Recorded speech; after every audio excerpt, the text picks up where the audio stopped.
আশরাফুজ্জামান ভাই লিখেছেন, তার দাদা অনেক অসুস্থ, তিনি রোজা রাখতে পারেন না।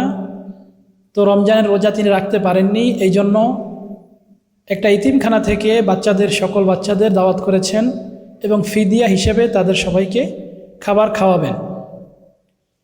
ইতিমখানায় দেখা যায় অনেক ছোট ছোট বাচ্চা থাকে যারা কিনা পূর্ণ খাবার খেতে পারে না। তো তাদের ক্ষেত্রে সেই সংখ্যাটা তিনি গণ্য করবেন কিনা।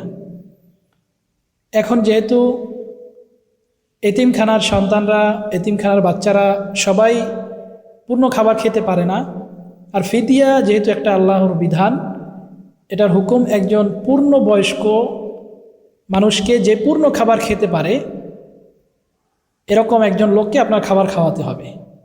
এখন ওই বাচ্চাদেরকে কি আপনি খাওয়াবেন না? অবশ্যই খাওয়াবেন।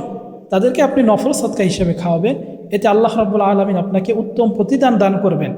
পাশাপাশি যারা বয়স্ক আছে, যারা পূর্ণ খাবার খেতে পারে, এদেরটা আপনি ধর্তব্য গণনা করবেন এবং সেই হিসাবে আপনি আরও যদি খাওয়াতে হয় তাহলে তাদেরকে আপনি আরও খাইয়ে দিবেন।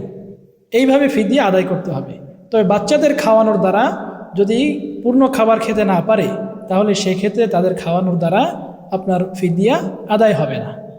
আপনাকে যারা পূর্ণ খাবার খেতে পারে তাদেরকেই খাওয়াতে হবে।